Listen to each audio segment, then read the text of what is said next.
Une production des studios Bass. L'épisode de cette semaine est une présentation du garage Arleco. Arleco, servir au-delà de la réparation. Revue à la hausse du plafond pour les subventions fédérales. Des changements à venir chez Renault, Nissan, Mitsubishi. Gros succès pour le Salon du véhicule électrique de Montréal et nouvelle édition du sondage annuel de l'AVEQ. Le ministère des Transports norvégien veut supprimer les avantages pour les véhicules électriques. Réflexion branchée de Claude Gauthier, on parle du quotient intellectuel des acheteurs de véhicules électriques. Nouvelle chronique Tesla de Laurent Gigon. Et en grande entrevue, on parle du système de conduite autonome, FSD, de la compagnie Tesla. Parce qu'on s'entend le jour que l'auto se conduit virtuellement tout seul. Puis je veux m'en aller à Toronto, plutôt que de prendre un vol de 3 heures, m'en aller à Toronto, je vais embarquer dans mon auto à minuit le soir, puis je vais me réveiller en arrivant là-bas à 6 heures le matin. Tout ça et bien plus encore dans le 125e épisode de Silence on roule.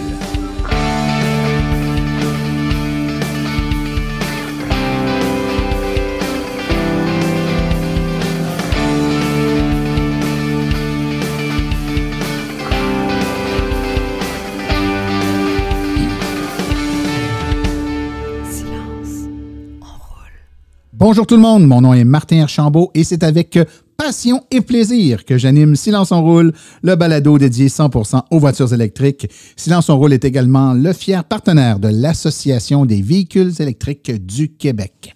J'espère que vous allez bien, que vous avez passé un bon 2 semaines. Moi, de mon côté, ça va super bien.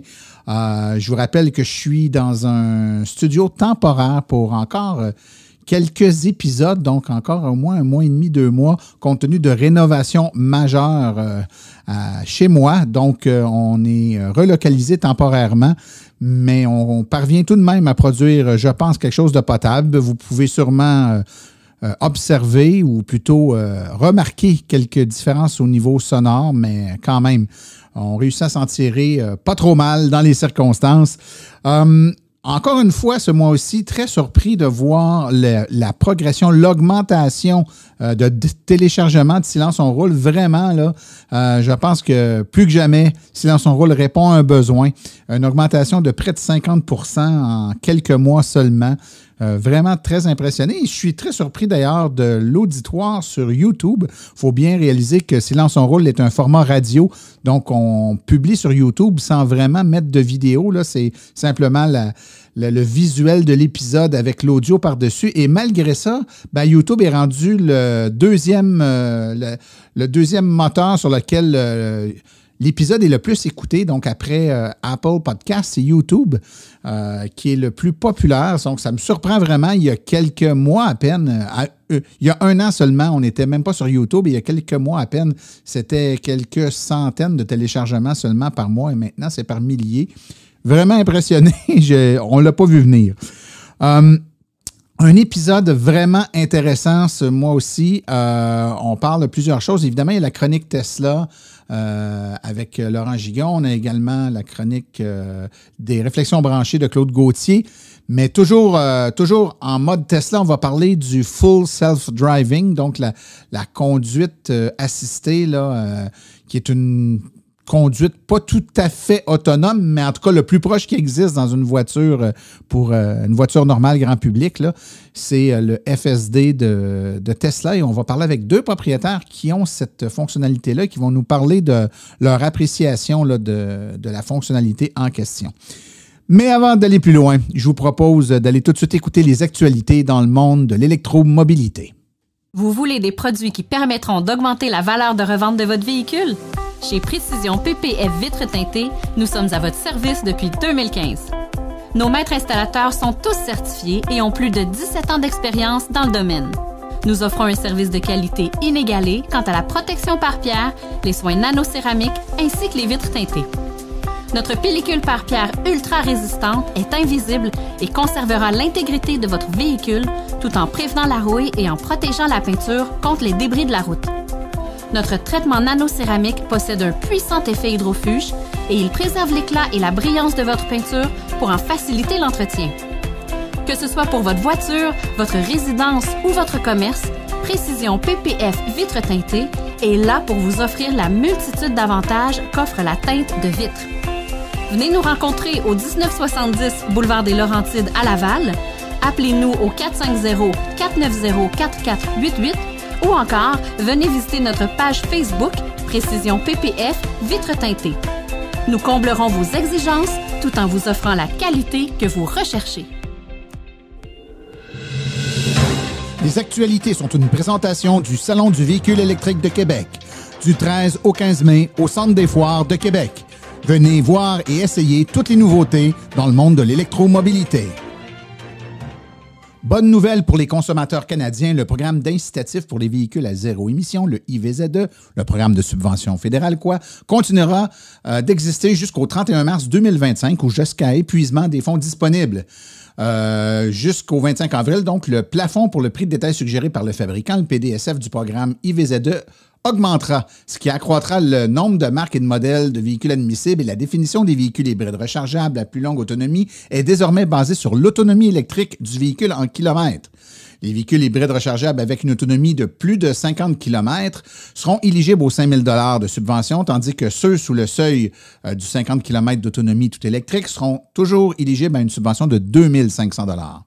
Suite à ce changement, on peut croire que seront maintenant éligibles à l'incitatif de 5 000 $, le Ford Escape, le Hyundai Santa Fe, le Hyundai Tucson ainsi que le Kia Sorento. Des changements potentiels sont apparus à l'horizon entre l'alliance Renault-Nissan-Mitsubishi en raison de la situation mondiale difficile et de l'électrification. Renault envisage éventuellement de se séparer de son activité de voiture électrique du reste de l'entreprise par le biais d'une introduction en bourse. Cette décision ressemble à celle annoncée par Ford qui a décidé de séparer les véhicules électriques des véhicules moteurs à combustion interne. Le constructeur automobile français Renault a déclaré vendredi que toutes les options étaient sur la table pour séparer son activité de véhicules électriques, y compris une éventuelle introduction en bourse aussi rapide que le second trimestre de 2023. Dans le cas de Renault, l'entreprise sait que d'importants investissements dans l'électrification l'attendent, alors que dans la situation actuelle en Europe, son principal marché, c'est en grande difficulté que l'automobile tire son épingle du jeu. Renault et Nissan sont concentrés vers la nouvelle infrastructure, leur mise en place et la montée en puissance de leur premier modèle tout électrique basé sur la plateforme CMF EV. Dans le cas de Renault, on vise initialement la Renault Mégane, alors que dans le cas de Nissan, c'est la Ariya. Le Salon du véhicule électrique de Montréal qui avait lieu il y a quelques semaines a eu tout un succès. Entre vendredi 13h et dimanche 17h, c'est plus de 43 000 personnes qui ont descendu les marches du Stade olympique, soit une augmentation de près de 75 % sur la dernière édition. Il y a eu donc 43 000 visiteurs, mais 1 751 essais routiers ont été réalisés, 4 500 essais de petits véhicules électriques, des vélos, des scooters, trottinettes, etc., plus de 30 conférences et plus de 100 exposants. Donc, évidemment, les salons du véhicule électrique sont très populaires par les temps qui courent. Le prochain à venir, dans quelques jours, est le Salon du véhicule électrique de Québec. À toutes les années, l'Association des véhicules électriques du Québec réalise un grand sondage annuel qui permet d'établir un portrait le plus complet possible et le plus précis sur l'électromobilité au Québec. C'est maintenant le temps de faire cette nouvelle photo de groupe des électromobilistes québécois grâce à ce sondage annuel, un des plus complets et les plus achalandés dans le monde de l'électromobilité québécoise. Cette année encore, le questionnaire est ouvert à tous les électromobilistes, dis-je, qu'ils soient membres ou non de l'association. Vous pourrez trouver le lien pour répondre aux questions du sondage dans les références du présent podcast. Il y a plus d'une semaine, un rapport publié par la NHTSA stipule que General Motors a remédié à près de la moitié des véhicules dans le cadre du rappel de batterie pour les Chevrolet Bolt EV-EUV.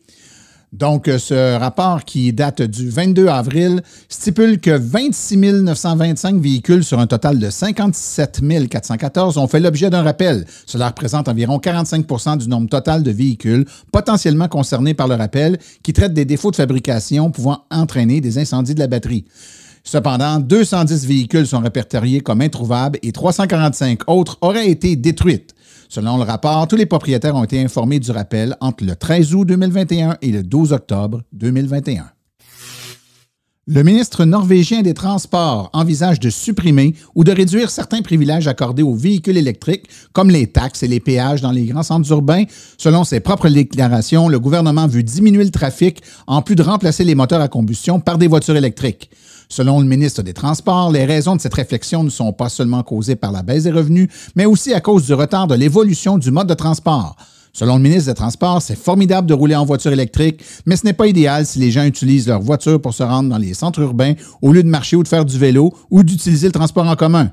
Pour le moment, la décision finale et la question est toujours en suspens, a déclaré le ministre à la chaîne de télévision NRK. Alors que le nombre total d'immatriculations en Norvège a diminué de 15 % cette année, cependant, les voitures électriques ont augmenté de 28,9 % par rapport à la même période l'an dernier.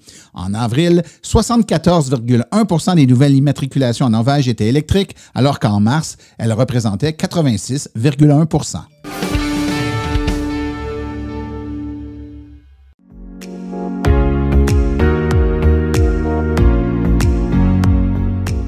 Les réflexions branchées de Claude Gauthier. Alors, bonjour. Cette semaine, la chronique fait état d'une étude qui a été faite par le Moron Institute of Applied Science, qui est établi au North Sultan. Donc, le titre de l'étude s'intitule « Les propriétaires de véhicules électriques ont un quotient intellectuel sous la moyenne ». Donc, selon cette étude, la majorité des propriétaires de véhicules électriques se sont révélés sous la moyenne du quotient intellectuel mondial. Cela explique pourquoi ils délaissent une technologie fiable, abordable et rapide. Donc, selon son directeur, Suyan Bharat-Karn, les scientifiques de l'Institut ont établi une prémisse selon laquelle la réflexion des propriétaires n'était pas cohérente. Plusieurs personnes se demandent pourquoi un propriétaire d'un véhicule à combustion délaisse ce type de véhicule. Soit ils ne comprennent pas les avantages, ou encore ils ont une faible compréhension de cette technologie, se demande l'analyste en chef Homer Simpson. Donc, l'étude en question a analysé le comportement de milliers de propriétaires de véhicules électriques afin de comprendre pourquoi ils préféraient abandonner un véhicule qui leur procurait confort, autonomie et rapidité de remplissage pour un véhicule plus dispendieux à 200 %, qui en plus leur permet une autonomie moindre de 70 % et demandant des jours avant de pouvoir s'en servir lorsque le réservoir est vide. Donc, il ajoute que ce réservoir en plus est à changer à tous les 4 ans. Comme l'a clairement exprimé son directeur, « Those people are crazy like shit ». Ce qui est incompréhensible à ses yeux est le fait qu'un sondage d'une association d'une obscure province canadienne, pour identifier le propriétaire type, l'a décrit comme étant un homme entre 46 et 55 ans, avec un revenu de 70 à 80 000 $ puis un niveau d'éducation collégiale. Donc, il demande « Did they get their diploma in a Cracker Jack box or eaten the Yukon Girl Gummy Bears ?» C'est-il exprimé. Donc, ça vient de... La source est de Defecated Press. Les auteurs de l'étude n'ont pu fournir aucune donnée pour soutenir leurs conclusions, mais en ces temps où la science est devenue un fait alternatif, les réseaux sociaux se sont emparés de cette étude pour faire comprendre à leurs beaux-frères pourquoi ils ne les suivraient pas dans cette direction. Donc, cette étude exprime clairement pourquoi les propriétaires de véhicules électriques sont quand même assez bizarres. Donc, ils délaissent un véhicule qui est à 100% parfait et s'en vont vers autre chose qui est carrément pas bon. Donc, on vient de comprendre pourquoi. Bien sûr, vous comprendrez que c'était sarcastique. Il n'y a aucune étude qui prouve ça. Et ça serait assez difficile à comprendre. Mais en même temps, c'est un peu comment moi je me sens. Je sais pas pour vous. Mais quand je parle avec certaines personnes, c'est comme si ils oubliaient que, coudonc, ou à l'âge que je suis rendu, là, j'ai 54 ans, la plupart des véhicules que j'ai possédés dans ma vie étaient essence et non pas électriques. En tant que tel, j'en ai eu 2 électriques. Donc, on énonce des choses, on va me dire des choses qui, comme si j'avais jamais eu de véhicule. C'est comme si mon premier véhicule dans ma vie avait été un véhicule électrique et je ne comprenais pas quel était un véhicule à combustion. Puis pourtant, comme je viens de dire, là, c'est la plupart des véhicules que j'ai possédés dans ma vie. Donc, je suis capable de comprendre, oui, les avantages qu'il y a à avoir un véhicule à essence, mais, coudonc, il doit certainement avoir une raison pour laquelle j'ai abandonné cette technologie-là. Puis surtout, pourquoi je la maintiens. Si c'était vraiment pas si bon que ça, j'aurais pas fait la gaffe d'en acheter un deuxième. J'aurais peut-être acheté mon premier véhicule et je me serais dit, bien, malheureusement, c'était pas quelque chose qui était pour moi, donc je pensais que ça allait être beaucoup mieux, mais c'est pas le cas. Ça m'amène au reportage de la facture. Probablement que vous l'avez écouté. Reportage de la facture sur des propriétaires de véhicules électriques. Et bien sûr, je m'en suis fait parler. J'ai vu aussi sur à la minute que le reportage est sorti, on a vu les commentaires là, qui étaient teintés d'un peu d'incompréhension sur divers groupes où on disait que un véhicule à essence, un véhicule électrique plutôt l'hiver perdait automatiquement 50% de son autonomie. Imaginez qu'au Lac-Saint-Jean, là, l'hiver, elle commence de bonne heure puis elle finit tard. Donc, c'est à peine si de dire presque 8 mois par année, on aurait juste 50% de l'autonomie, ce qui est pas réellement le cas. Donc, comme je disais aussi, je n'aurais pas fait la gaffe d'en acheter un deuxième. Je suis directeur régional de l'AVEQ depuis un bon bout de temps. Je connais beaucoup de personnes. Puis à date, il y a encore personne qui me dit qu'il avait réellement fait un mauvais choix. Bien sûr, des fois, les gens sont un peu déçus de certaines choses parce que, justement, c'est ça qu'il fallait retenir du reportage de la facture. Le problème n'était pas le véhicule, mais bien, peut-être que les concessionnaires n'avaient pas donné la bonne information. Je prends l'exemple de la dame qui avait la e-Golf qui s'est fait dire que, premièrement, elle allait avoir une autonomie de 200 km. Je pense que les propriétaires de e-Golf peuvent faire ça, mais dans des conditions vraiment avantageuses. Puis, c'est sûr que c'était impossible que ça fasse ça l'hiver. Tout véhicule, qui soit à combustion ou qui soit électrique, va consommer plus l'hiver que l'été. Bien sûr, c'est très normal. Donc, on pouvait pas croire qu'un vendeur ait dit ça, puis aussi qu'une personne ait pu croire ça.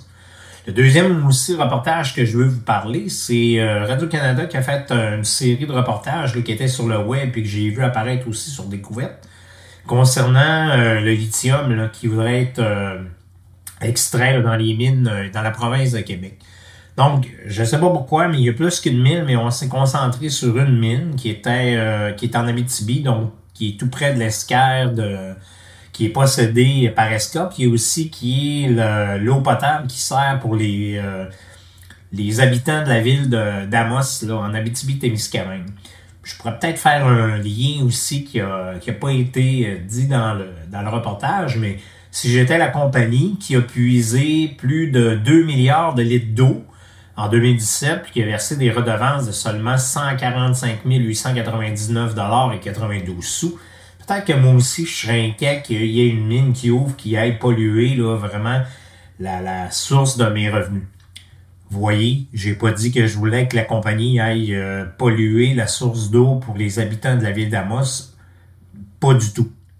Mais on a fait ce reportage-là, puis on n'a pas parlé en tant que tel. Moi, je pensais qu'on allait parler de la production de lithium un peu partout dans la province, mais on s'est concentré que sur cette mine-là. En plus, lorsqu'on a commencé le reportage, on dit que la majorité du lithium dans le monde provient des salaires de l'Amérique du Sud, puis c'est une production qui n'a pas bonne presse, et qu'on va passer d'une dépendance au pétrole à une dépendance aux minéraux. Je sais pas comment un journaliste peut savoir ça, là, s'il y a une boule de cristal. Puis en plus, on a prouvé là, dans le reportage à contresens que oui, c'est vrai que la production vient surtout de l'Amérique du Sud dans les salaires, mais c'est une sous-production. C'est un sous-produit d'une autre production parce qu'en tant que tel, qu'est-ce qu'on fait dans ces déserts-là? On produit de la potasse, qui est utilisée en agriculture. Donc, on produit de la potasse, puis en ressortant la potasse des déserts, on s'est aperçu qu'il y avait du lithium au travers. Donc, c'est sûr qu'ils sont pas pour le laisser là puis dire on fera rien avec. Donc, ils le vendent. C'est dans des déserts, en tout cas, moi je crois que si c'est dans les déserts, il ne doit pas avoir beaucoup de conséquences autant sur les communautés animales que humaines, du moins je pense. Puis surtout, moi, c'est ça que je voudrais dire. On est rendu, là, c'est très difficile de parler parce que tout devient noir ou blanc. Il n'y a plus de zone grise. C'est sûr que je veux la transition. Est-ce que je veux une transition qui va faire que, justement, on va passer d'une dépendance du pétrole à une dépendance des métaux? Est-ce que je veux que tout ça se fasse, qu'on va aller polluer l'environnement animal, les écosystèmes, l'environnement pour les humains? Bien sûr que non. Moi, ce que je veux, c'est la transition qu'elle soit durable et surtout qu'elle soit intelligente. Et parlant d'intelligence, ben vous voyez, je vous ai sorti une étude qui avait absolument aucun rapport. Réécoutez aussi tout ce que j'ai dit, vous allez voir qu'il y a des inside jokes à l'intérieur. On n'est pas moins intelligent parce qu'on a un véhicule électrique, on n'est non plus pas plus intelligent parce que des fois, il y a des gens qui ont émis des commentaires que ça faisait assez dur. Cette semaine, j'ai été obligé de quitter un groupe là qui était par rapport à l'entreprise Tesla. Donc, l'administrateur du groupe demandait la question pourquoi tant de haine envers Elon Musk suite à son achat de Twitter. Et il a copié aussi des commentaires de chroniqueurs où on disait qu'avec les 44 milliards qu'il avait pris pour acheter Twitter, il aurait dû essayer de sauver l'humanité. Ça n'avait aucun rapport, ces commentaires-là. Moi, je me fous bien de ce que les gens font avec leur argent, tant qu'ils me demandent pas de contribuer, là. C'est leur argent, donc ils en font ce qu'ils veulent. Mais moi, j'ai répondu à la question pourquoi tant de haine, puis j'ai dit que malheureusement, Elon Musk avait des fois exprimé des commentaires sur Twitter qui étaient dignes d'un troll. Que je trouvais que ça faisait dur. Ben, suite à mon commentaire, ben j'ai eu des messages personnels où on me traitait d'idiot, de woke, de bien-pensant, de ci, de ça.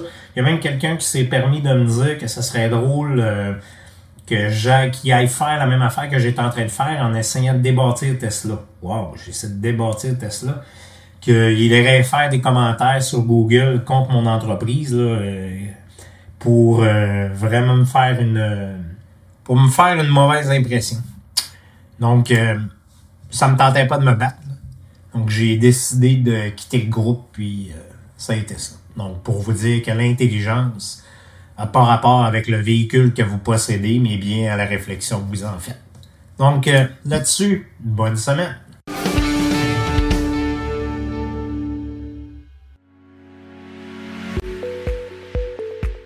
Vous venez de faire le saut vers l'électrique et devez réfléchir à vos recharges. Vous voulez une borne au chalet? Vous voulez une solution rapide et sans embûches? Il n'y a qu'une solution, Hydro Solutions. Depuis plus de 60 ans, Hydro Solutions est une entreprise québécoise de confiance. Vous les connaissez pour les chauffe-eau, mais ils offrent également un service clé en main pour les bornes de recharge. C'est définitivement l'avenue à privilégier afin de faire affaire avec une entreprise d'expérience qui s'occupera de tout. Demandez une soumission gratuite et sans engagement de votre part au www.hydrosolutions.com. Une seule visite sur leur site web vous permettra de constater la simplicité avec laquelle vous pouvez entamer une démarche afin qu'ils prennent tout en charge.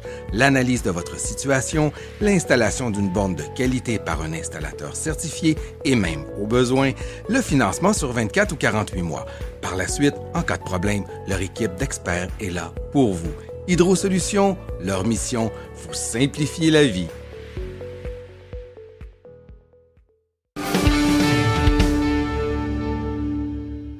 Aujourd'hui, on a un sujet techno, mesdames et messieurs. On va parler de la conduite autonome et on va se concentrer principalement sur le FSD, Full Self-Driving de Tesla.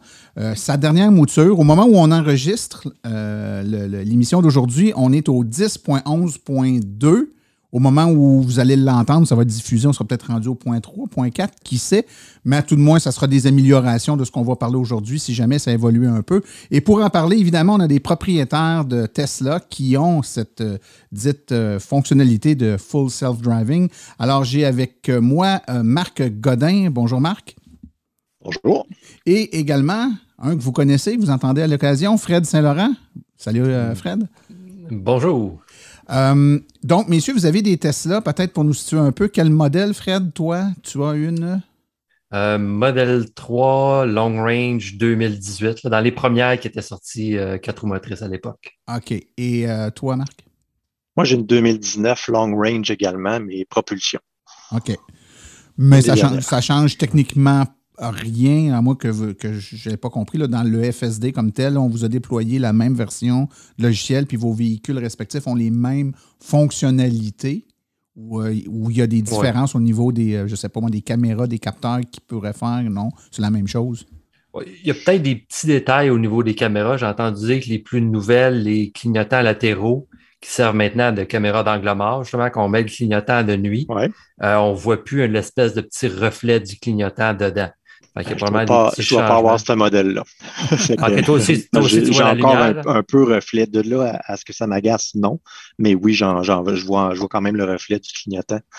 Moi, c'est mai 2019. Si toi, tu me dis fin 2018, d'après moi, c'est très semblable comme technologie, Okay. je pense. Bon, fait qu'on va parler de cas très semblables. C'est parfait. Avant d'entrer donc dans votre expérience avec cette nouvelle version là, de la conduite autonome de Tesla, peut-être juste situer un peu les auditeurs par rapport à ce que c'est. Donc, l'expression en tant que telle le situe assez bien. Une conduite autonome, on s'imagine, c'est le véhicule qui conduit tout seul ou passablement tout seul. Il y a certains trucs qu'on fait normalement avec un véhicule traditionnel. Donc, tourner, freiner, accélérer, que le véhicule va être capable de prendre en charge tout seul. Et il y a différents niveaux d'autonomie que le véhicule peut prendre au fil de l'amélioration technologique. Et il y a un standard qui a été établi là, par SAE, le SAE J36, qui sont les niveaux d'automation ou d'automatisation de la conduite. Le niveau 0, c'est le niveau qu'on a toujours conduit. Là. Donc, c'est la personne derrière le volant qui s'occupe de tout de A à Z. Donc, le véhicule ne prend rien en charge. Donc, si on cesse de freiner par soi-même ou d'accélérer ou de tourner par soi-même, le véhicule ne le fera pas pour nous. Donc, on s'occupe de tout. Donc, c'est niveau 0, c'est comme il n'y a pas d'autonomie ou d'automatisation du véhicule comme tel. Il y a le niveau 1 qui, là, commence à ressembler, je vous dirais, à les premières versions de cruise control, donc de régulateur de vitesse adaptatif. On est capable de jouer sur la vitesse, puis on est capable de se maintenir sur certaines versions centrées par rapport à une ligne, là, les lignes sur la chaussée. Donc, le véhicule va tendre à vouloir se tasser un petit peu à droite si on est un peu trop à gauche ou un petit peu plus à gauche si on est un peu trop à droite, puis va également ralentir si le véhicule en avant de nous ralentit, etc. Il y a le niveau 2 où là, on va être capable de faire plusieurs choses à la fois. C'est-à-dire qu'on va pouvoir, en même temps qu'on est en train de se centrer sur une ligne, accélérer ou décélérer en fonction de ce qui se passe. Donc, le véhicule prend en charge plusieurs fonctionnalités simultanément, mais vraiment, là, on est plus au niveau de base.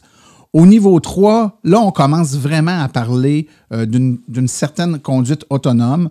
Donc, évidemment, tout ce que j'ai mentionné précédemment est encore là. Mais là, il y a certaines fonctionnalités du véhicule qui vont être prises en charge par le véhicule lui-même sans l'intervention du conducteur. Ça peut être, par exemple, d'appliquer les freins d'un coup sec. Ça peut être de changer de voie si le trafic ralentit dans la voie dans laquelle on est. On veut aller dans une voie, par exemple, la voie de gauche où ça roule un peu plus vite. Mais c'est un niveau qui demande à l'occasion, peut demander au conducteur d'intervenir. C'est-à-dire que le véhicule va prendre en charge, mais on ne remet pas l'entièreté du déplacement au véhicule. On est là en supervision et par moment, on doit prendre la relève sur le véhicule lui-même. Au niveau 4, là, on est vraiment dans un modèle où, par exemple, on pourrait imaginer un taxi dans une ville qui pourrait faire des déplacements essentiellement sans l'intervention du conducteur. C'est-à-dire qu'il arrête aux bons endroits, il arrête au feu rouge, il met son clignotant tout seul, il tourne les coins de rue. Le conducteur est là, mais il va intervenir si et seulement si il y a une situation anormale qui arrive. Et normalement, dans la majorité des cas, c'est le véhicule qui va tout faire de A à Z. Et finalement, le niveau 5, là, on est vraiment dans un cas où, techniquement, il pourrait même ne plus y avoir de volant, de pédale d'accélérateur ou de frein. Le véhicule va se rendre à l'endroit qu'on lui a préprogrammé pour se rendre. Il pourrait même ne pas y avoir à la limite de conducteur dans le véhicule, puis il fait tout seul.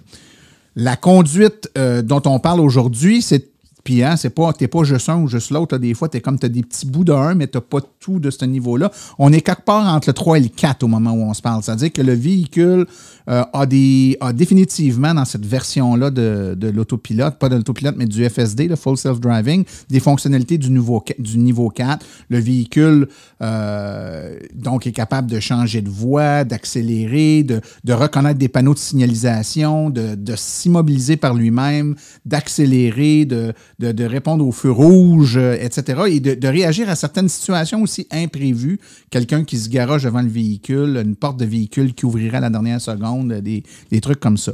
Mais là, je vous parle de la théorie. Là, on va aller parler de la pratique maintenant avec nos invités, parce que c'est eux qu'on veut entendre. Donc, première question, et je la pose à Marc. La version que tu as maintenant depuis aujourd'hui, donc la 10.11.2, Tesla la présente comme étant une version bêta. En quel sens c'est une version bêta? Version bêta, ça dit clairement quand on accepte tout ce qui est écrit à l'écran, quand on active le mode, c'est de toujours rester attentif et quand on le vit et on conduit avec le FSD, je pense que ça prend encore plus sa valeur de reste attentif, les yeux sur la route, les mains sur le volant, les pieds pas loin des pédales. T'as vraiment, mais vraiment pas le choix, je dirais.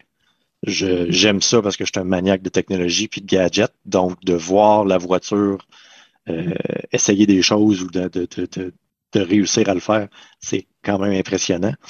Mais le bêta démontre très bien que on va l'essayer sur les routes du Québec avec presque pas de ligne sur plusieurs routes et on va voir qu'est-ce que ça donne.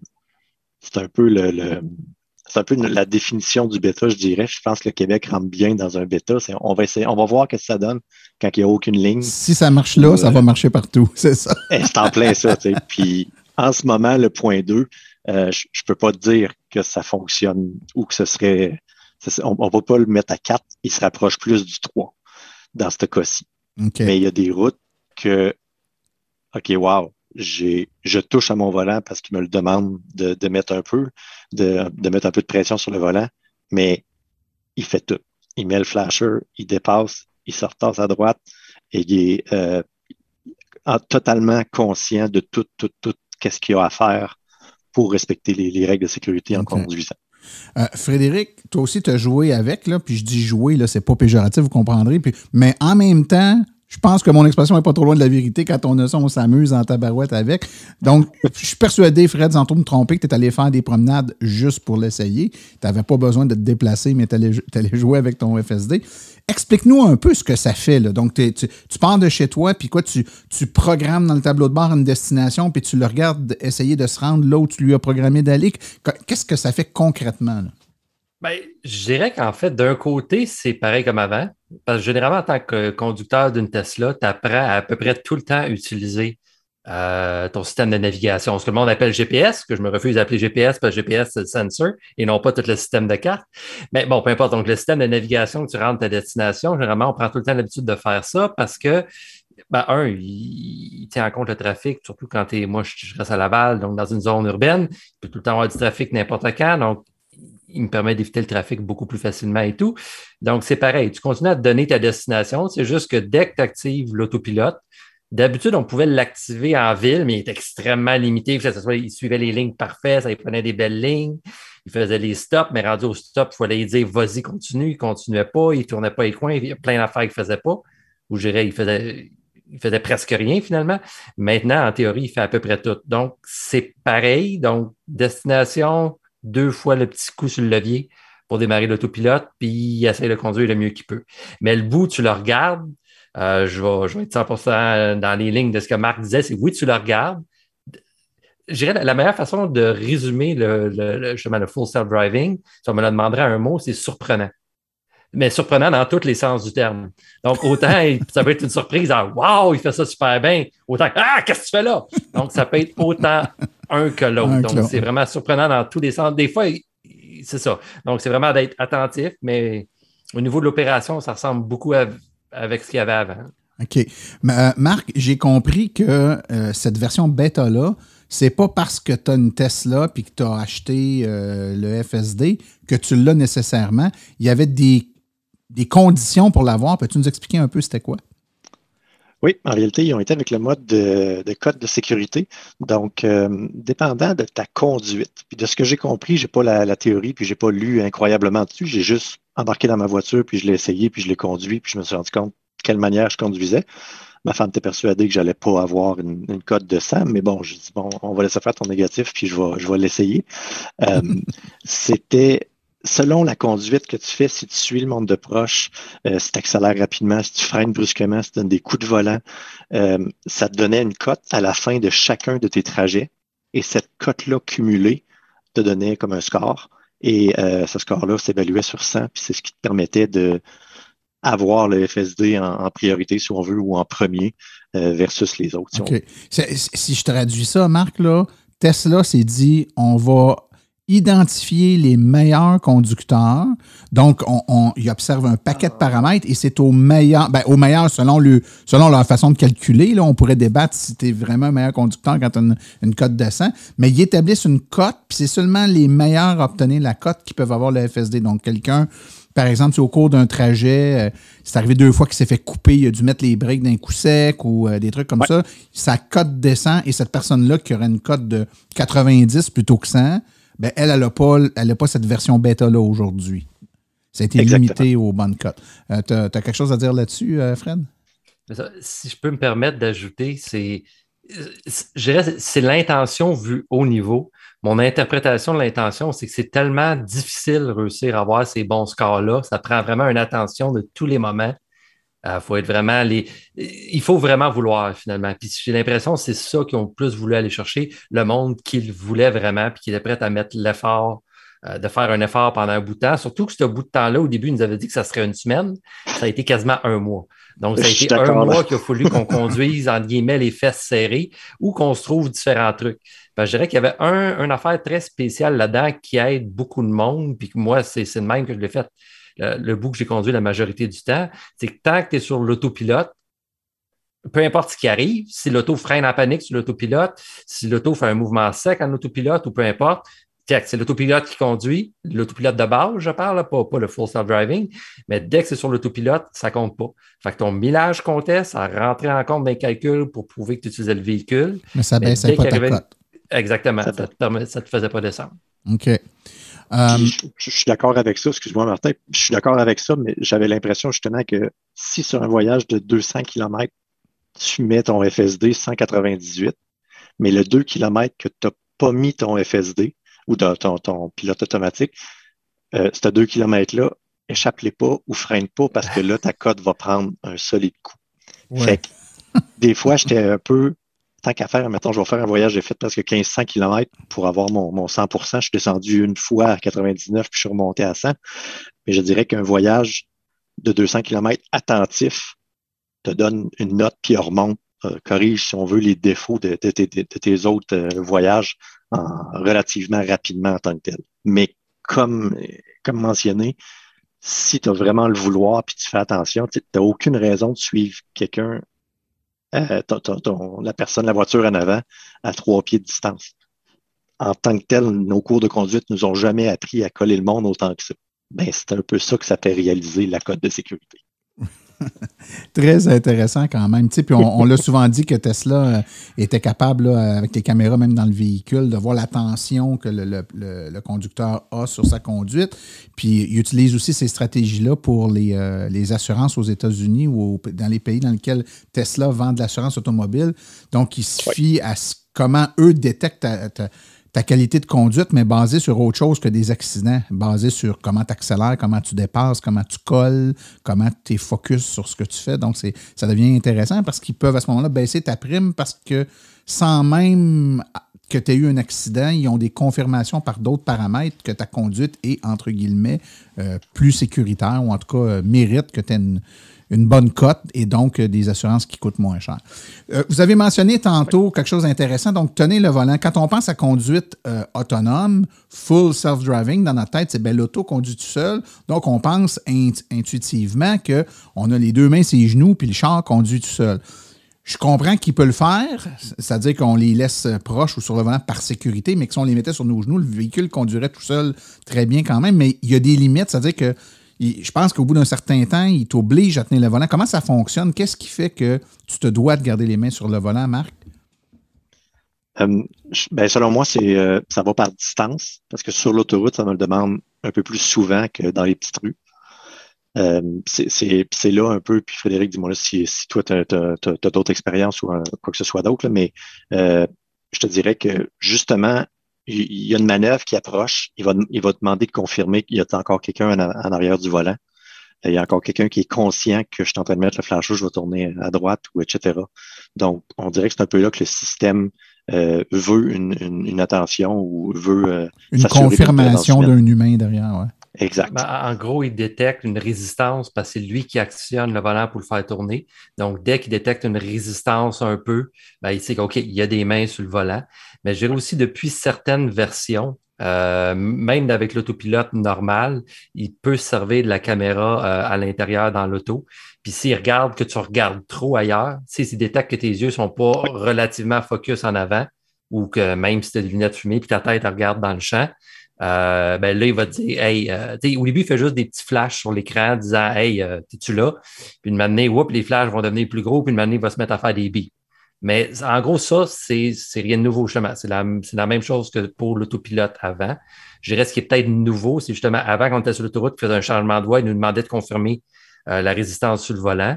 Maintenant, avec le bêta, le Full Self-Driving bêta, honnêtement, je n'ai pas détecté aucun moment qui demandait de confirmer que tu étais là.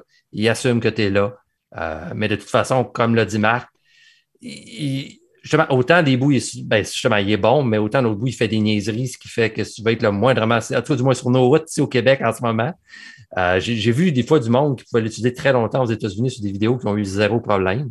Mais en pratique ici, je dirais qu'il est quand même bon. C'est quand même intéressant de voir où ils sont rendus avec leur système, mais c'est loin d'être parfait. Ce qui fait que ça faut tout le temps tenir les mains sur le volant ou peut-être prendre 2 secondes, mettre et enlever tes lunettes, là, mais pas bien plus que ça. Tu m'ouvres une belle porte, Fred. Justement, on va en parler. Qu'est-ce qui vous impressionne, là, les côtés wow de ce que vous avez essayé? Là, commençons par toi, Fred. Nomme-moi donc quelque chose qui t'a impressionné de ce FSD-là depuis que tu l'as. Là. Je dirais, il y en a eu plusieurs. Ça a été les premiers tournants qu'il a négociés. Justement, jusqu'à date, l'autopilote, c'est tout le temps en ligne droite d'attitude où il suit la courbe. Mais là, tu arrives à un stop. Justement, c'est aujourd'hui.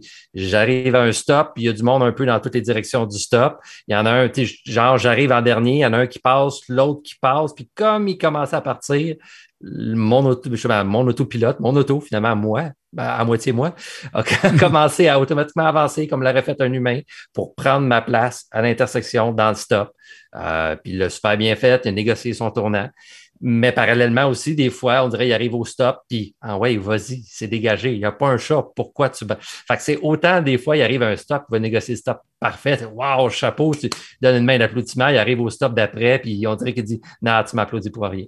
Fait que c'est vraiment, il n'est pas égal. Ouais. Ça, je dirais, les stops bien négociés de même, des fois aussi des changements de voie, qu'il détecte, la personne en avant va trop lent, je me tasse, tu fais son changement de voie, ou même reprendre un trou en deux, le trou est relativement serré, genre de manœuvre que dès que tu sors de Montréal, tu te fais quasiment klaxonner à faire ça, mais lui, il fait les 2 doigts dans le nez, pas de problème. Puis évidemment, moi, quand il fait ça, je vérifie tout le temps, m'assurer que tout est beau. Mais il fait bien, il fait aussi gracieux qu'une manœuvre de même peut être faite, il le fait, ça va bien. Ouais. Toi, Marc, y a-tu des trucs qui t'ont particulièrement impressionné? Moi, la première fois que que ma femme était assise avec moi, puis j'ai dit, je vais te montrer c'est quoi. Fait qu'on sort du garage, je suis dans ma cour, je mets la destination, je fais le double tap, il met son flasher à gauche, il tourne, il arrive au stop. C'est excuse pour le terme anglais, c'est un three-way. Donc, il y a une voiture qui arrive à gauche, je suis clairement arrivé avant. Fait que là, mon attente est, ouais, vas-y, tourne à droite. Mais il y va pas. Là, j'ai comme, c'est sûr, il va me faire dire, bon, ce gadget-là, ça va pas bien. Et là, en regardant à ma droite sur le trottoir, il y a une madame qui attend pour traverser. Je l'avais pas vu. Tu sais, je n'ai pas regardé, j'ai pas porté attention. J'ai regardé à madame, j'ai fait signe de la tête, elle a traversé, l'autre voiture est passée, et une fois que la madame était traversée la rue, la Tesla a mis le clignotant et a tourné à droite. Ça, j'ai comme fait, OK, wow. Ça, elle l'avait vu. Elle l'avait vu et elle attendait, lui donnait la priorité de traverser. Tu sais, on est habitué ça au Québec? Peut-être pas, mais on donne la priorité aux piétons de traverser. Justement, c'est une des choses qui change beaucoup d'une région à l'autre du Québec. Justement, je dirais dans le coin de Montréal, puis toute la région métropolitaine de Montréal, malheureusement, on ne donne peut-être pas aussi priorité aux piétons qu'on devrait leur donner. Mais justement, elle, la Tesla, c'est dès qu'il y a moindrement l'air à vouloir s'engager, c'est lui qui a priorité. J'ai même eu, moi, justement, un cas que quelqu'un qui arrivait, qui a commencé à traverser au milieu de vraiment, c'était pas un stop, c'était rien. Là, quelqu'un qui a traversé ou qui n'avait pas le droit de traverser. Elle a ralenti, comme Jack, je te laisse passer, il a passé, puis après ça, elle a réaccéléré. Ouais. Tout graduellement, tout beau. C'est vraiment impressionnant quand même. Hein? Et c'est pas juste parfait, vous l'avez dit tantôt. Si on avait identifié des faiblesses à corriger actuellement, Fred, qu'est-ce que tu ciblerais, toi? J'en reviens un peu à ce que j'ai dit tantôt, la non-régularité. Des fois, elle peut faire une manœuvre parfaitement, puis là, oups, il y a un autre critère ailleurs qui change, que nous autres, comme humains, c'est la même affaire que tantôt. Pourquoi? Mais non, elle, en tant que machine, il y a quelque chose de différent. Puis là, ça va être plus qu'au niveau du logiciel, ce que je vais dire. Mais c'est OK, si on regarde le positionnement des caméras sur l'auto, il y en a 3 dans le pare-brise en avant. Il y en a 2 dans les clignotants latéraux qui sont un petit peu en arrière des roues en avant. Donc, il donne une très bonne vision à l'arrière. Puis, il y en a 2 dans le pilier B. Pour les ceux qui sont peut-être un peu moins habitués à la nomenclature automobile, le pilier B, c'est entre la porte avant et la porte arrière. Mais la caméra dans le pilier B, finalement, est généralement en arrière d'où ce qui est notre tête. Donc, des fois, il y a des choses que nous autres, avec nos yeux assis à notre place de conducteur, on voit très bien que c'est dégagé, mais la caméra de l'autopilote est un petit peu en arrière. Ce qui fait qu'elle voit un peu moins bien que nous autres. Donc, des fois, quand tu arrives à un stop, une lumière, puis elle veut bien voir pour confirmer, il faut qu'elle se pointe un peu plus le museau, il faut qu'elle avance un peu plus que nous autres. Mais ça, on s'entend, ils ne corrigeront pas. Il faudra qu'ils refassent le design de l'auto. Fait qu'il va falloir qu'ils trouvent une façon au niveau logiciel de régler ce défi-là. OK. C'est quoi le futur? Là, c'est trippant parce que ça, c'est la nouvelle version, puis elle fait vraiment plus, mais vers quoi ça s'en va? Vous vous attendez à quoi pour la prochaine grande marche qu'on va monter, Marc? Là, qu'est-ce que ça devrait faire de plus? Moi, un peu en parallèle avec ton autre question, c'est que j'ai la rue Iberville, pas loin de chez nous, là. C'est un 2 voies qui n'a aucune ligne. Donc, si vous voyez une Tesla se promener en plein milieu de 2 voies, là, c'est la mienne. C'est vraiment... fait que, tu sais, pour moi, s'il y a une voiture en avant, le logiciel devrait être intelligent et de s'enligner quand même avec cette voiture-là. Pourquoi aller se mettre dans le centre des 2 voies alors qu'il y a une voiture à gauche et une voiture à droite? Fait que pour moi, je pense qu'il y a moyen d'avoir une intelligence logicielle qui va suivre cette logique-là en, mettons, tu mets un if ou un si en présence d'aucune ligne. Donc, moi, je pense que c'est un peu vers là qui devrait se pencher. Est-ce que c'est la solution ultime? Puis la Tesla Vision va être capable de faire ça? Je ne le sais pas. Là, je suis loin d'être programmeur. Mais dans des cas comme ça, où est-ce que le printemps ou même l'hiver, j'ai pas de ligne, j'ai rien, on l'a dit, il y a des choses très impressionnantes. Puis il y en a d'autres que c'est évident. La largeur que ça a ici, c'est sûr que c'est 2 voies. Mais lui, c'est 0 open bar. Il ne tire pas de conclusion sans preuve. Hein? Non, c'est exact. Est-ce que vous savez quand est-ce que ça va être accessible à tous ceux qui ont le FSD? C'est-à-dire, est-ce que ça va être déployé par cote, là, installé 100, puis ils vont descendre aux 90, 80 en descendant, ou à un moment donné, ça va être ouvert à tous ceux qui ont acheté le FSD? Fred? Donc, pour le déploiement, la stratégie, si on veut, que Tesla ont utilisée pour déployer aux gens, ça fait déjà, comme j'ai dit tantôt, à peu près 1 an que c'est disponible aux États-Unis. Aux États-Unis, au début, ils l'ont donné au monde qui avait 100% au niveau de leur code de sécurité. Après ça, ils ont descendu à 99. Après ça, à 98. Mais depuis qu'ils ont descendu à 98, entre-temps, il y en a plusieurs qui ont réussi à avoir plus que 98, qui ont eu 100% ou peu importe, mais ils ne l'ont toujours pas reçu non plus. Fait qu'on dirait vraiment qu'il y a des phases de déploiement où ils essayent d'aller se chercher plus de véhicules pour avoir plus de données dans leur processus pour aider l'apprentissage. Puis une fois qu'ils ont la quantité de monde qu'ils ont besoin, ils n'augmentent pas vraiment beaucoup. Elon Musk sur Twitter a dit que si tout va bien avec la version qu'on a présentement, ils vont peut-être ouvrir jusqu'à 95. Bon, historiquement, Elon Musk a déjà dit beaucoup de choses sur Twitter. Qu'est-ce qui va arriver? Mais là il est sur le board de Twitter, fait que ça pourrait changer. Ouais, ça, c'est une autre discussion. Je me demande ce que ça va faire comme différence. Ça. On le sait pas. OK, donc, ça veut donc dire que quelqu'un, mettons, moi, demain matin, je m'en vais m'acheter une Tesla, on me la livre, puis j'achète le FSD. Il n'est pas dit que je vais l'avoir tout de suite. Puis même si au bout de 2-3 semaines, j'ai une cote de 100, il n'est pas dit que je vais l'avoir tout de suite. on ne sait pas encore. Mais est-ce que tous ceux qui ont une cote de 100 l'ont eu? Est-ce que vous savez si tous ceux qui avaient une cote de 100 déjà l'ont eu? Moi, je dirais que au début, quand tu étais déjà inscrit, actif, quand le programme, je pense que ça démarrait fin février, là, je crois que plusieurs d'entre eux qui ont commencé au départ vraiment l'ont eu, qui était à 100, mais quiconque s'est rajouté après ou ben je ne savais pas qu'il fallait que j'active le FSD puis que je fasse une cote de sécurité ou des choses comme ça. Ça, à ma connaissance de ce que j'ai vu sur les forums aussi, ça n'avait pas l'air être le cas. Okay. Donc, de dire que tous ceux qui sont à 100 l'ont eu, je dirais non. J'ai même, j'ai fait une vidéo rapide de ma conduite automatique sur 1 kilomètre à peu près, puis j'ai un chum qui me dit « OK, Marc, j'ai commandé ma voiture. » Je suis parti à rire. J'ai dit « OK, tu l'auras peut-être pas demain matin, ce mode-là, mais bravo. Ni la voiture, ni le mode. » Petit acheteur compulsif, c'est possible? Oui, effectivement, mais je pense que c'était peut-être juste la vidéo, peut-être juste le petit coup de pied qui manquait. Il faut avouer que c'est sexy pareil, là, comme fonctionnalité.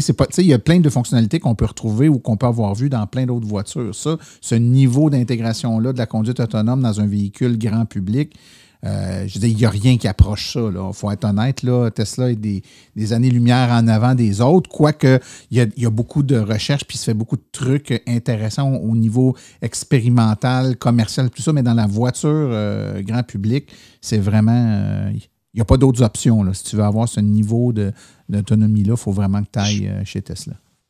Je pense qu'il y a Ford qui fait de la conduite, si on veut, automatique, sans avoir les mains sur le volant que j'ai vu, mais quand tu lis un peu plus sur le sujet, puis je fais pas du Ford bashing, là, mais c'est vraiment juste le fait de pas avoir les mains sur le volant puis de se fier aux yeux du conducteur.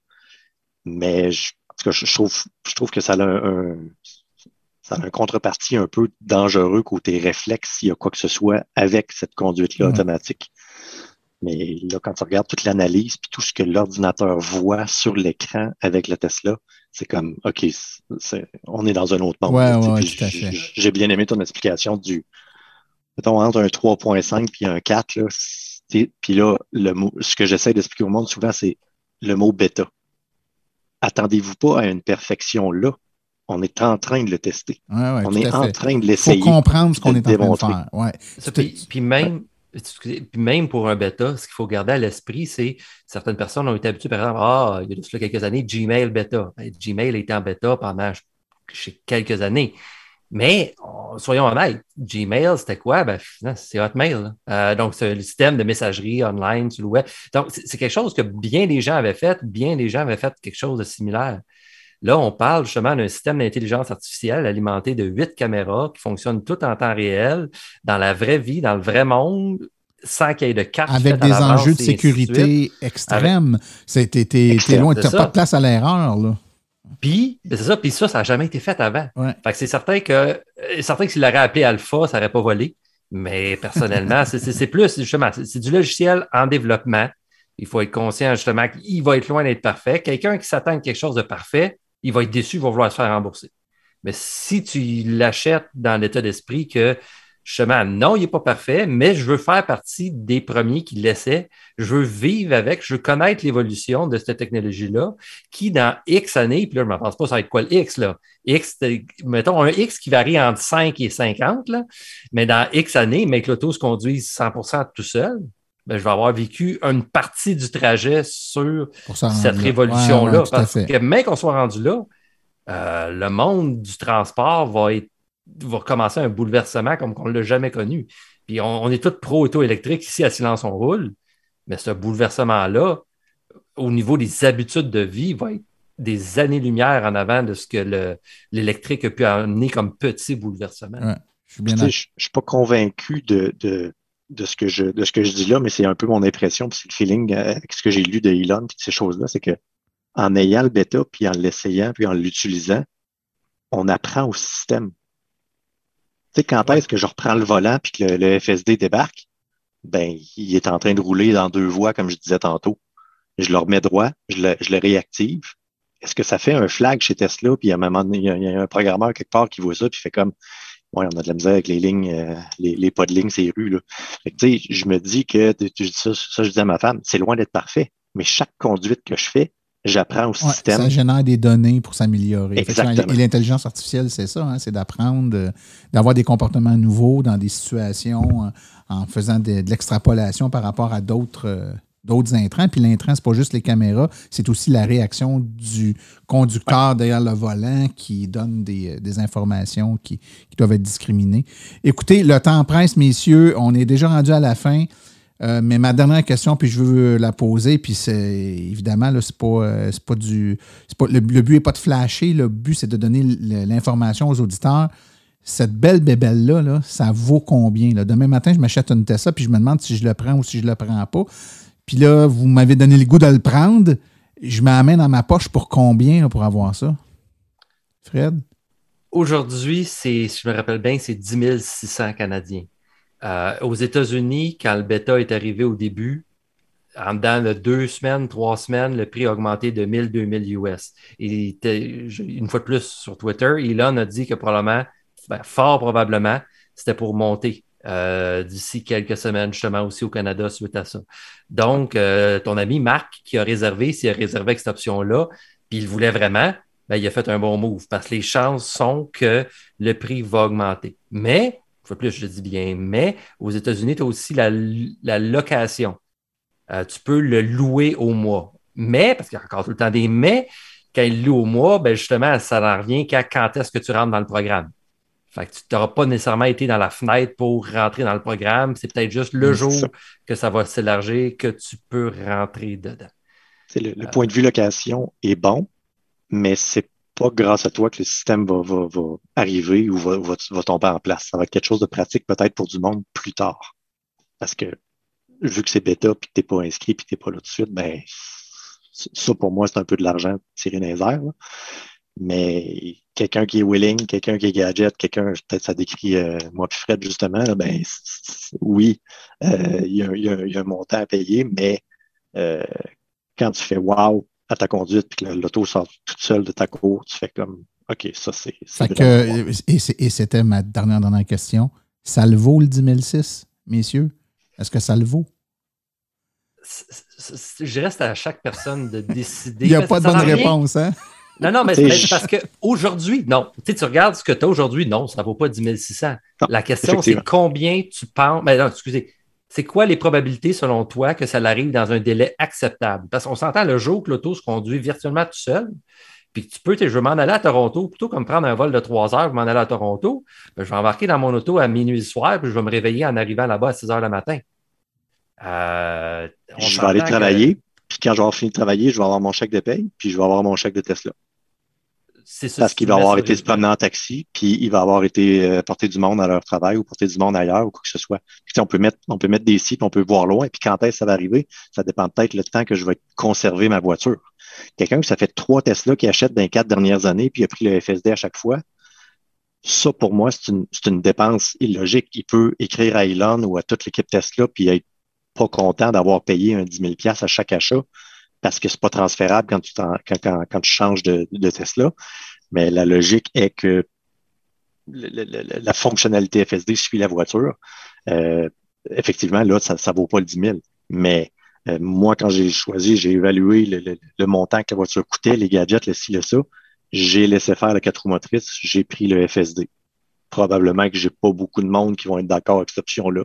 Mais moi, ma perception d'un gadget électronique puis d'un jouet, j'aimais mieux le FSD.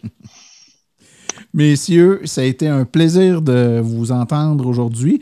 Les gens qui veulent en savoir un peu plus, il y a différentes façons de se renseigner. Évidemment, Tesla peut donner une foule d'informations, mais sur les forums de l'AVEC, vous avez également des gens comme Marc, comme Fred et d'autres qui ont le FSD qui pourront vous donner de l'information. Les pages Facebook également des amateurs de Tesla, c'est tout là. Donc, messieurs, merci beaucoup pour votre temps aujourd'hui et puis, qui sait, on se croisera peut-être un jour sur la route puis vous pourrez remarquer que c'est moi qui s'en viens parce que votre voiture vous conduira puis vous aurez juste sans faire à regarder par le châssis. Merci beaucoup. Merci à toi. Ça fait plaisir. Bye.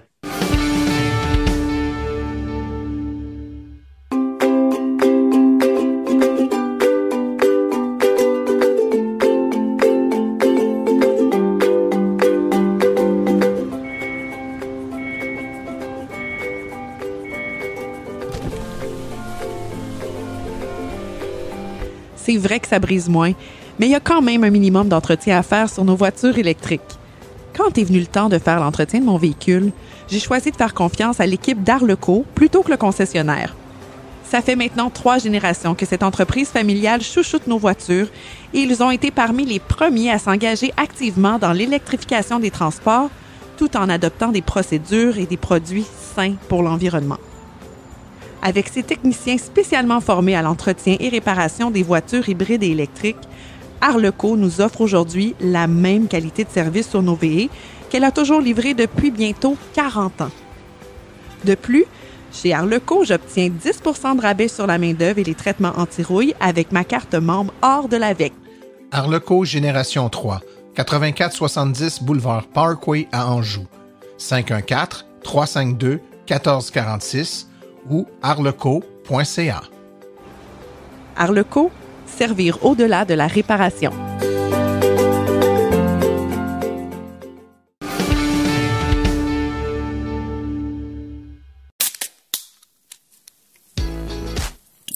La chronique Tesla est une présentation de la boutique Réserve Bière et Saveurs, la référence en bière, cidre et vin. La boutique Réserve, 1001 rue Patrick Farrar à Chambly.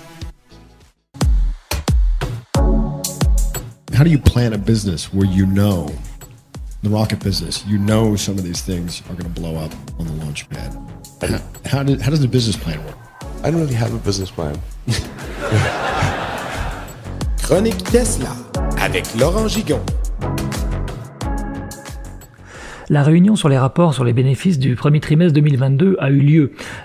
Tesla a annoncé lors de cette réunion qu'il était le plus grand assureur de Tesla au Texas. Et peut-être aussi d'ici la fin de l'année, le plus grand assureur, en fait, toutes marques confondues. Rappelons que le service assurance de Tesla est déjà disponible dans plusieurs États américains, dont l'Arizona, la Californie, le Colorado, l'Illinois, l'Ohio, l'Oregon, le Texas évidemment et la Virginie. Au cours de cette réunion, Elon Musk a beaucoup pris la parole et a répondu à pas mal de questions. Il a parlé de l'extension de la Giga Nevada en disant que la plus forte augmentation de production viendra de l'usine du Texas. Également par rapport au Cybertruck, il l'a comparé par rapport à un camion traditionnel par sa simplicité. Alors sa simplicité dans sa structure est significative par rapport à un camion traditionnel. Il a ajouté, je cite, « Nous avons probablement 20 à 30% de pièces en moins par rapport à un camion traditionnel ». Fin de citation. Concernant la pénurie de matières premières, il a précisé « Nous voulons absolument rendre les véhicules électriques aussi abordables que possible. Les fournisseurs sont soumis à de fortes pressions sur les coûts et dans certains cas, nous voyons des fournisseurs demander des augmentations de coûts de 20 à 30% pour des pièces par rapport à l'année dernière. Alors il y a beaucoup de pression sur les coûts, c'est pourquoi nous avons augmenté les prix. » Fin de citation. Et effectivement, Tesla a été assez proactif puisque comme les délais de livraison sont souvent de plusieurs mois, eh bien, entre le moment où vous commandez et le moment où vous allez être livré, les prix des fournisseurs peuvent avoir changé, ce qu'il faut anticiper pour éviter de vendre finalement à perte ou d'avoir une marge de profit insuffisante. Une question qui était sur toutes les lèvres, alors par rapport aux nouvelles cellules 4680, aux packs structurels, est-ce que l'usine du Texas va être capable de produire immédiatement ces nouveaux packs de batteries ? Alors, à cette question, Elon Musk a répondu, je cite, « Pour atténuer les risques liés à la disponibilité des 4680, Tesla a également une capacité de production de packs non structurels 2170 à Giga Texas. Si les choses se passent comme prévu, nous allons atteindre une production en volume avec les 4680 probablement au cours du 3e trimestre 2022 ou pire au 4e trimestre. » Fin de citation. Également, une autre question concernant la montée en production dans les nouvelles usines, donc celle de Berlin et celle du Texas. Elon Musk a répondu qu'il devrait être en mesure d'augmenter la production beaucoup plus rapidement que ce qui avait été fait lors de l'ouverture de Giga Shanghai parce qu'ils ont acquis une grande expertise dans cette production-là. Aussi, ajouter à ça que les moulages avant et arrière, donc la Giga Press, économisent 60% d'espace sur la ligne de production. Donc, ça devrait favoriser cette montée en fait en production assez rapide à Giga Texas et Giga Berlin. Et chose assez inusitée puisque nous parlons des pénuries de matières premières, Elon Musk a précisé qu'ils allaient recycler les roues en fonte d'aluminium des anciennes voitures à essence en refondant cet aluminium pour faire de la matière première pour le modèle Y. Précision concernant le Cybertruck, beaucoup l'attendent, apparemment la montée en production de masse devrait se faire d'ici l'année prochaine, donc 2023, ce qui quand même constitue un retard de au moins 1 an par rapport à ce qui était prévu initialement. Comme vous le savez tous, l'enjeu essentiel dans les voitures électriques actuellement, c'est de pouvoir mettre la main sur un véhicule électrique neuf puisque la production ne suit pas la demande. Et à cette question, Elon Musk a dit qu'ils étaient confiants de pouvoir continuer une croissance de plus de 50% par rapport à l'année précédente. Avec l'année précédente, ils avaient presque atteint 1 million de véhicules produits. Donc 2022 devrait voir au moins 1,5 million de véhicules produits. Nouvelle que Reuters a sortie, donc Tesla construira une nouvelle usine à proximité de l'usine actuelle de Shanghai, ce qui ajoutera une capacité annuelle de 450 000 voitures, y compris des modèles 3 et des modèles Y, ce qui va devenir le plus grand centre d'exportation de véhicules au monde selon Tesla et Elon Musk. Rappelons que dans son état actuel, l'usine de Shanghai produit quand même plus de 450 000 voitures déjà actuellement, donc ça va plus que doubler la capacité actuelle de l'usine de Shanghai, la portant à au moins 1 million de véhicules annuellement. Tesla s'est amusé à mesurer le nombre de réservations, le taux de réservation qu'ils ont par jour, et il se trouve qu'ils ont sorti le graphique après le Super Bowl, donc où il y a eu des annonces de véhicules électriques. Et bien leur taux de demande a plus que doublé, et ce qui nous fait dire que non seulement Tesla ne dépense pas d'argent en publicité, mais il profite de la publicité des concurrents. Donc quand on voit une publicité pour un véhicule électrique, eh bien on va chercher dans Google quels sont les véhicules électriques disponibles, et Tesla évidemment est en tête de liste.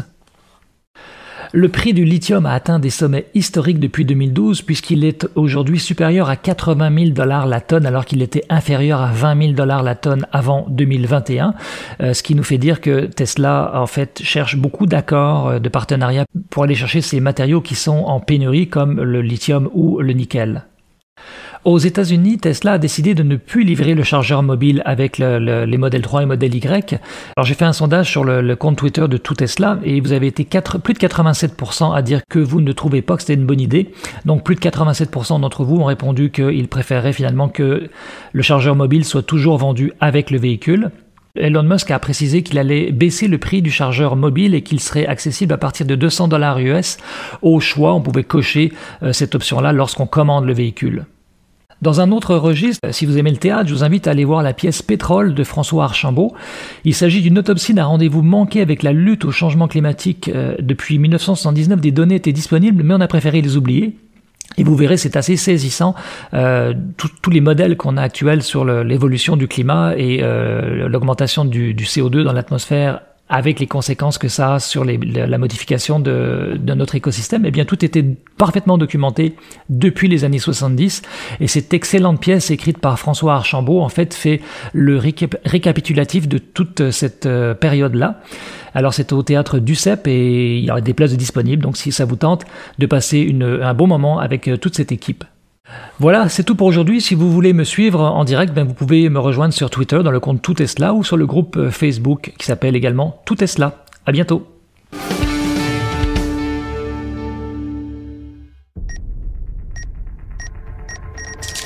Comprendre son auto en 60 secondes, top chrono.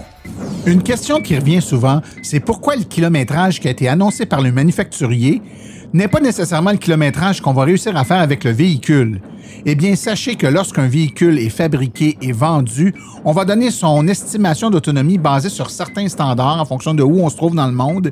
Et ici, c'est le standard EPA pour Environmental Protection Agency. Et c'est justement cette agence qui va faire des tests sur les véhicules et estimer l'autonomie du véhicule. Évidemment, lorsqu'on vous dit qu'un véhicule donné a 320 km d'autonomie, par exemple, c'est dans des conditions bien précises, avec un mélange de routes, de grandes routes sur terrain plat ou plus ou moins plat, évidemment. Donc, ça sera vrai uniquement dans les conditions dans lesquelles l'estimation de 320 km a été faite. Dans tous les autres cas de figure, ce qui sera probablement votre quotidien tous les jours, vous aurez parfois plus et parfois moins que ce qui a été estimé.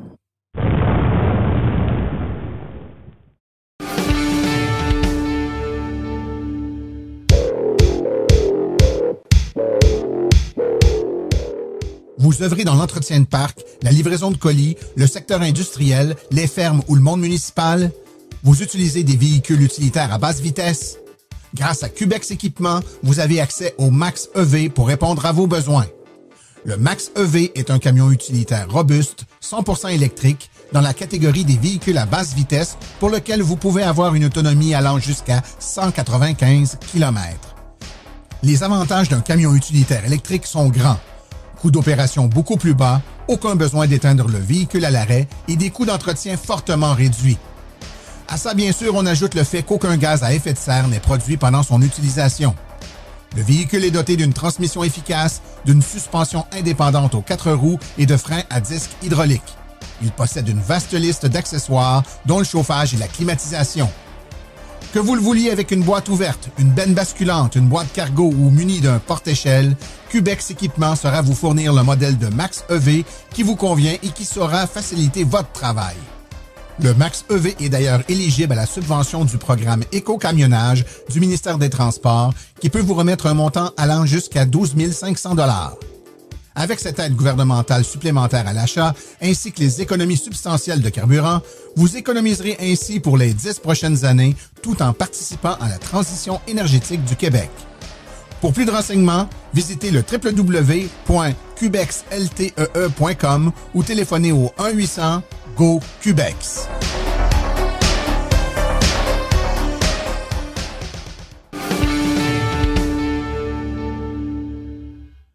Voici les événements à venir dans les prochaines semaines dans le monde de l'électromobilité. Pour tous ces événements, les détails ainsi que la façon de s'inscrire sont sur le site web de l'AVEQ dans la section calendrier que vous allez trouver au www.aveq.ca.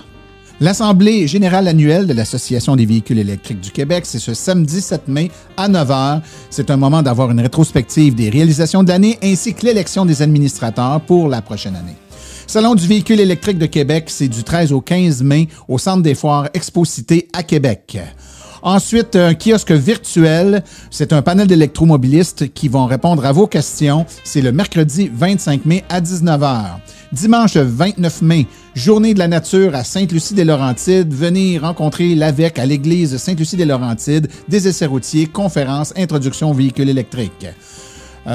Il y aura un autre kiosque virtuel avec jeudi le 9 juin à 19h avec un panel d'électromobilistes. Et samedi le 11 juin à Mirabel, ce sera le Salon de la mobilité. Ceci conclut l'épisode d'aujourd'hui. Remerciements sincères à nos invités, c'est-à-dire Laurent Gigon, Claude Gauthier, Fred Saint-Laurent et Marc Godin. À la recherche, Martin Archambault et Stéphane Levert. Merci à nos chroniqueurs Stéphane Levert, Claude Gauthier, Laurent Gigon, Philippe Corbeil, Philippe Calvé, Cédric Ingrand et Nicolas Lambert. Aux communications, Marie-Hélène Hamelin, thème musical, François Viault, Luc Poirier et Marie-France Falardeau. Réalisation et production, les studios Basses. Un merci tout spécial à Arleco, notre commanditaire principal, ainsi qu'aux autres annonceurs qui rendent l'émission possible, soit Hydro-Solutions, Précision PPF Vitres teintées, la boutique Réserve Bière et Saveurs, Boco Eco, Cubex Équipement, ainsi que l'Association des véhicules électriques du Québec. La reproduction est permise, mais nous apprécierions en être avisés. Les questions qui touchent le balado sont adressées à martin@silenceonroule.com et l'information générale sur les voitures électriques à www.aveq.ca l'AVEQ. Vous avez également accès aux archives de tous nos épisodes au archives-au-pluriel.silenceonroule.com. Mon nom est Martin Archambault et d'ici le prochain balado, j'espère que vous attraperez la piqûre et direz vous aussi, silence, on roule.